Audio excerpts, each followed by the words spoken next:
Proclamação da República.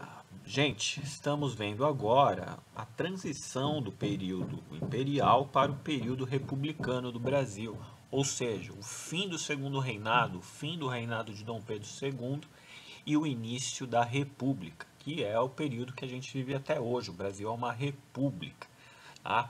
Então a gente tem que entender o que aconteceu, quais são os fatores que culminaram com a derrocada de Dom Pedro II, o fim do segundo reinado, o fim da monarquia no Brasil. Tá? A gente tem que dividir, para um entendimento melhor, em três questões. Tá? A primeira é a questão religiosa, a segunda é a questão escravista e a terceira é a questão militar. São essas três questões que ajudam a gente a entender o fim desse segundo reinado aí.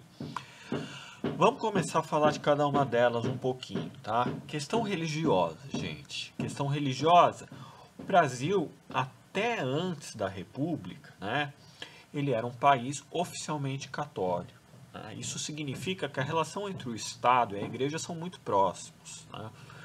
Ou seja, você não podia exercer outro credo, né, construir outros monumentos, outras igrejas que não fossem a católica. Né? Então, havia uma relação próxima, Igreja e Dom Pedro II. Né? Essa relação vai começar a se desgastar, tá? E ela vai começar a se desgastar pelo seguinte fator, né? Normalmente, tudo que vem do Vaticano, as ordens, as bulas papais, né, as orientações que vêm do Papa, que vêm de Roma para os padres dentro do Brasil, elas normalmente o Dom Pedro II ele não se metia, né, nesses assuntos, né? Ele simplesmente falava, ó, como o Estado e a Igreja são muito próximos no Brasil, tudo que vier do Papa e for direto para orientar os padres, aí os religiosos do Brasil, eu vou concordar, porque como eu quero manter uma boa relação com a Igreja e o Brasil é católico, então eu não vou me intrometer muito, né? Acontece que chega mais lá para a década de 1880, né, essa relação se desgasta porque o Papa em Roma ele emite uma bula dizendo que qualquer pessoa que tivesse relações com a maçonaria deveria ser expulsa da igreja, ou seja, qualquer padre ou qualquer pessoa que trabalhasse dentro dessas igrejas, tivesse uma relação, participasse de cultos maçônicos, deveria ser expulsa. E essa bula específica, né, a bula Sílabus, ela desagradou o imperador Dom Pedro II. E por que desagradou o imperador Dom Pedro II? Se ele nunca se meteu nos assuntos da igreja de Roma com as igrejas brasileiras. Ele se meteu nesse assunto porque ele mesmo era maçom. Então veja só que impasse, né? O Dom Pedro II ele era próximo a círculos maçônicos, né? Ele mesmo era um maçom e ele não gostou dessa bula, tá?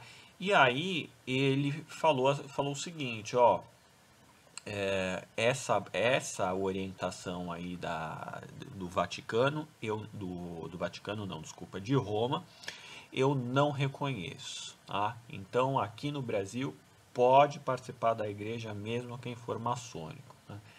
E é claro que aí ele vai criar um atrito com os religiosos do Brasil que são fiéis a Roma, que são fiéis ao Papa, né?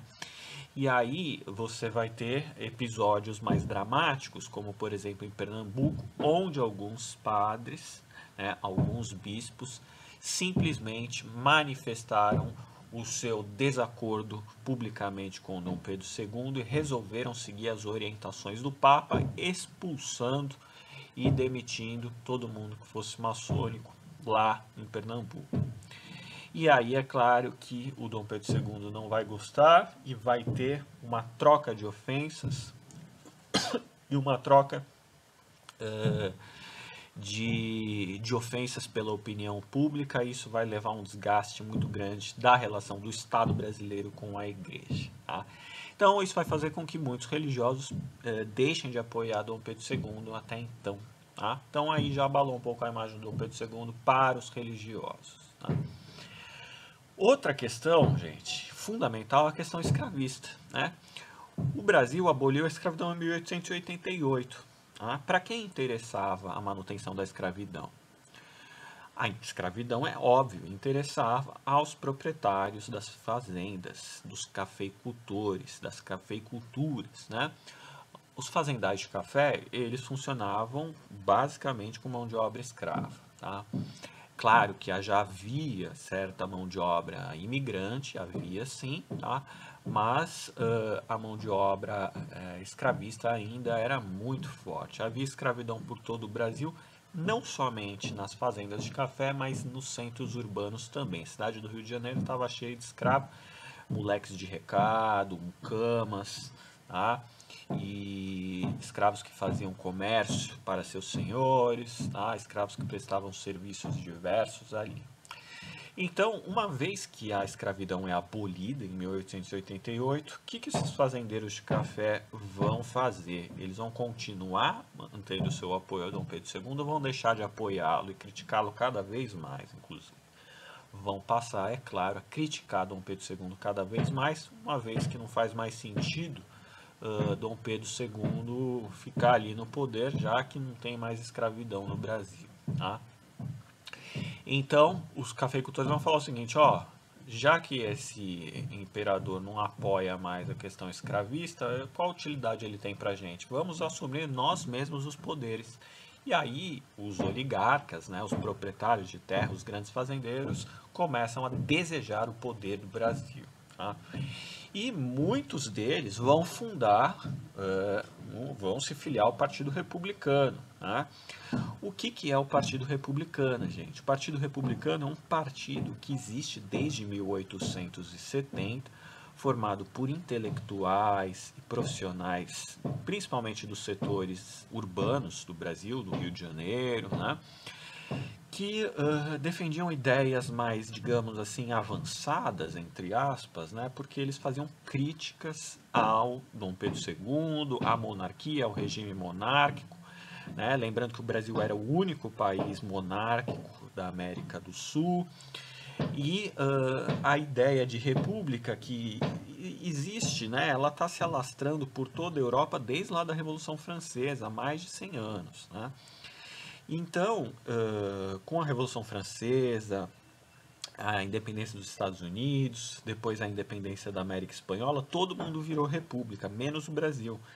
E a ideia de república é uma ideia, digamos assim, mais avançada, porque ela pressupõe participação, que a população eleja seus próprios representantes, né? Ou seja, o poder não é passado de pai para filho. As pessoas, elas escolhem quem vai representar elas no poder. E o Partido Republicano cresce a partir de 1870 e alguns fazendeiros, inclusive, vão se filiar a esse partido aí. Eles vão ter jornais, vão começar a emitir suas opiniões, suas ideias e fazer duras críticas a Dom Pedro II nos jornais, tá? E, para finalizar, gente, a terceira questão é a questão militar. Tá? A gente viu que a Guerra do Paraguai foi fundamental para a formação do Exército Brasileiro. Né? E esse Exército Brasileiro, ele volta da Guerra do Paraguai, o Brasil sai vitorioso, mas esses militares eles não têm voz política ainda no Segundo Reinado. E eles voltam com tanto prestígio, com tanto poder, com tanta força, e unidos, né? Que eles começam a querer compartilhar, principalmente o alto escalão, né, os marechais, querer compartilhar o poder com o Dom Pedro II. E o Dom Pedro II não abre muito a brecha para dividir o poder com eles. Né? E a gente tem ainda um problema, né? As patentes baixas do exército, né, como soldados ou então aqueles escravos que lutaram, né, e depois ganharam a liberdade, eles ficaram totalmente desamparados depois da guerra, né?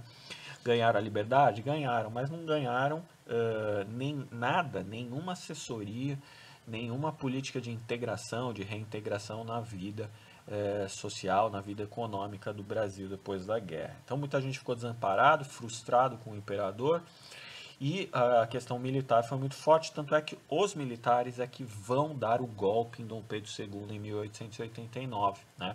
No caso, o Marechal Deodoro da Fonseca, o Marechal Floriano Peixoto, né? São militares que vão proclamar a República em 1889 depois de um golpe. Tá?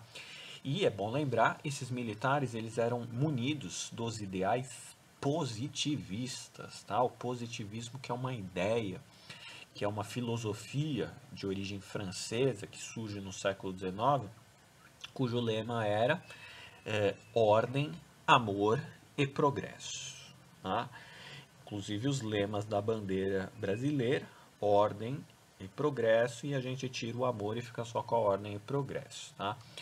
E essas ideias positivistas eram ideias, basicamente era a ideia de que os homens eles caminham para o futuro, que a humanidade caminha para um futuro mais avançado, mais tecnológico, e como o caminho da humanidade é em direção a melhorias, é em direção a algo melhor, a ciência, a técnica, a engenharia, a tecnologia, tudo mais, que é o carro-chefe do progresso humano.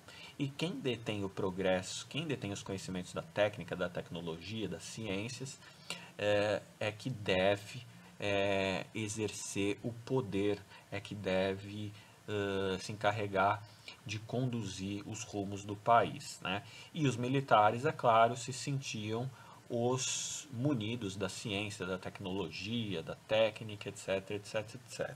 Tá? Então, questão militar fundamental. Tá? Então, se te perguntarem o que levou à crise do Império, do Segundo Reinado, você vai dizer a questão religiosa, a questão escravista e a questão militar. Tá bom?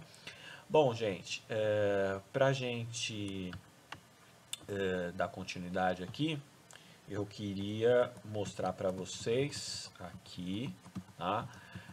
O caráter da nossa primeira Constituição. Isso aqui é a bandeira, tá? Quando foi proclamada a República do Brasil, isso aqui foi nossa primeira bandeira, tá? Essa bandeira aqui era a bandeira do Império, do Segundo Reinado. Essa bandeira aqui foi a primeira bandeira do Brasil e ela é muito parecida com a bandeira dos Estados Unidos, né? Porque havia como inspiração um pouco a república, o modelo de república norte-americana, né? As estrelas representando os estados e as faixas listradas aqui, né? Essa bandeira não vai durar muito e a gente vai voltar para a bandeira do Segundo Reinado, só que ao invés do brasão da família real portuguesa, a gente vai colocar o lema positivista, ordem e progresso, tá? Dentro de um círculo azul. Então não tem nada a ver, né? Tem gente que fala, o verde representa as florestas, o amarelo o ouro, o azul os mares, os rios. Nada a ver, tá? São as cores da bandeira do Segundo Reinado, da bandeira da família real portuguesa, misturado com a família real austríaca, né? Que foi durante muito tempo as dinastias portuguesas e austríacas tiveram alianças, né? Leopoldina, mulher de Dom Pedro I, por exemplo, era austríaca, né? A dinastia dos Habsburgo com dos de Portugal, né? Então tá aí. Essa é a bandeira. Tá? Agora, como que aconteceu essa proclamação, gente? Aconteceu da seguinte forma, tá? Em 1889, tá? Deodoro da Fonseca, né? O Marechal Deodoro da Fonseca, junto com o Marechal Floriano Peixoto e outros, aproximadamente 15 membros do Exército, de alta patente do Exército, eles marcharam em direção, né, ao Palácio do Imperador, no Rio de Janeiro, né, Dom Pedro II, que inclusive nem estava lá, né? Aqui a gente tem uma imagem representando esse momento, né? E esse grupo aí, eles já estavam, né, munidos, né, já tinham feito reuniões, eles já tinham consultado o pessoal do Partido Republicano, eles já tinham consultado o pessoal das oligarquias cafeicultoras, tá? Tava todo mundo insatisfeito com o imperador e inicialmente o Marechal Deodoro da Fonseca foi encaminhado como líder dessa ação, né? tanto pelo movimento republicano quanto pelos positivistas do exército, né? Todo mundo falou, ó, Marechal Deodoro da Fonseca, você vai ser o cara que vai anunciar aí para o Dom Pedro II que a gente vai proclamar a República e você vai depor ele, né? E o Deodoro da Fonseca ficou meio assim, né? Porque até então ele era próximo do Dom Pedro II, né? Ele era próximo do Dom Pedro II.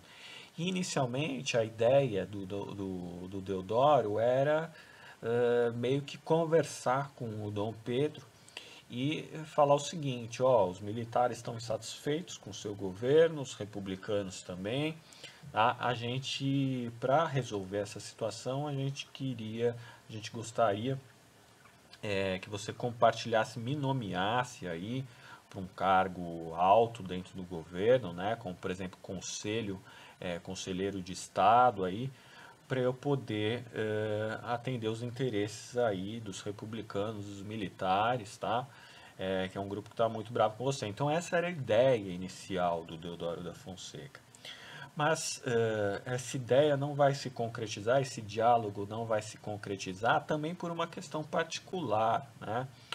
O Dom Pedro II ele vai nomear, antes de falar com o Deodoro da Fonseca, ele vai nomear como conselheiro de Estado o Visconde de Ouro Preto, né? E o Visconde de Ouro Preto era inimigo pessoal do Deodoro da Fonseca por questões familiares, inclusive, né?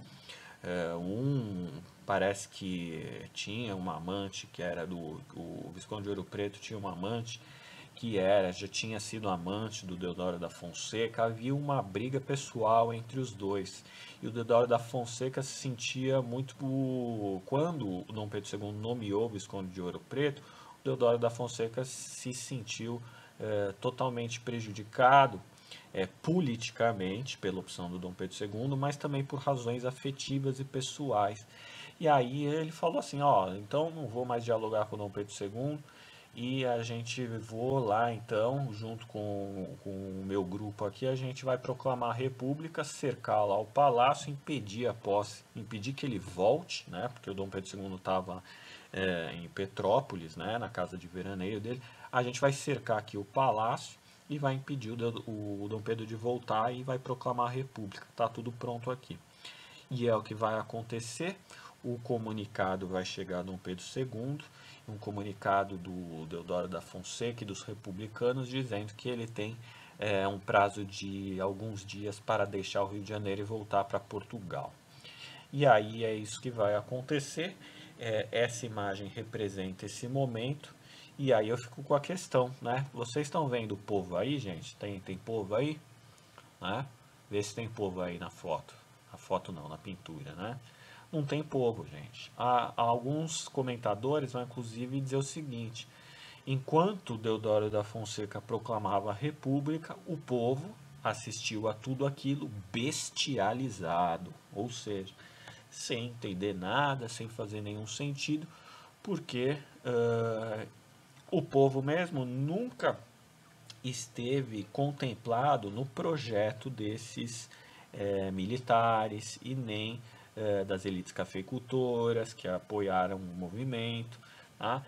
Então o povo estava assistindo tudo aquilo bestializado e muito cético se isso iria trazer algum benefício ou não para eles, tá? Uma vez que foi ali digamos assim, uma divergência entre as próprias elites, né? Então tá aí o 15 de novembro, tá? Que a gente comemora, inclusive é feriado, né? Tá proclamada a República do Brasil. Para a imensa maioria da população, alheia aos debates políticos, a República foi uma grande surpresa, tá? Gente, mudou alguma coisa nessa Constituição brasileira aí, nessa Constituição da República, que vai ser escrita, vai ser proclamada em 1891, né? Olha só, sistema eleitoral e a divisão dos três poderes. O Brasil, com a proclamação da República, passa a ser dividido em três poderes. Executivo, Legislativo e Judiciário. Mas já não existia isso? Existia, mas existia o quarto poder. Vocês lembram que o quarto poder era o poder moderador? O poder moderador era o poder absoluto do Dom Pedro. Né? Então, agora está abolido o quarto poder moderador e vai haver um maior equilíbrio entre executivo, legislativo e judiciário. O executivo não é mais imperador, agora é presidente da República e seus ministros, né? O ministro das Relações Internacionais, ministro da Economia, ministro da Integração, etc, etc. O legislativo vai continuar sendo bicameral, tá? Temos o Senado e a Câmara dos Deputados, onde se discutem as leis, se aprovam leis para que o executivo execute-as. E o judiciário, que são os juízes federais, que vão fazer a intermediação, ver se está tudo certo no legislativo e no executivo e equilibrar o poder. Tá? Então são os três poderes agora. E o sistema eleitoral, vocês devem analisar aí se ele é democrático ou não. Tá? O voto era aberto, ou seja, não haviam cabines e cada um, e não era secreto, ou seja, pessoas sabiam quem as outras votavam. E normalmente, quando você vai para os rincões do Brasil, ali nos interiores do Brasil, você vai votar com um jagunço do seu lado segurando uma garrucha, segurando uma espingarda. Né? A gente vai ver isso melhor. Tá? Então o voto era aberto, tá? Mulheres não podiam votar, ou seja, mais da metade da população já não votava. Analfabetos não votavam, então a gente já tem 90% da população que não votava. Mendigos não votavam, soldados também não votavam e membros de ordens religiosas também não votavam. Ou seja, 8% da população aproximadamente votava, mas os analfabetos, os cafeicultores vão dar um jeito de fazer os analfabetos votarem, ensinando eles apenas a assinarem o próprio nome. Porque isso vai ser importante para os cafeicultores e para os coronéis de cada município garantirem um processo fraudulento, um processo, como o voto era aberto, vai haver compra de votos à torto e direito durante muito tempo, até hoje, em alguns lugares, tá? Para que o sistema, para que as eleições fossem manipuladas. Tá? E isso a gente vai ver nas próximas aulas com o coronelismo, o voto de cabresto e todo o esquema eleitoral das primeiras décadas da República Brasileira. Tá? Um abraço aí, gente.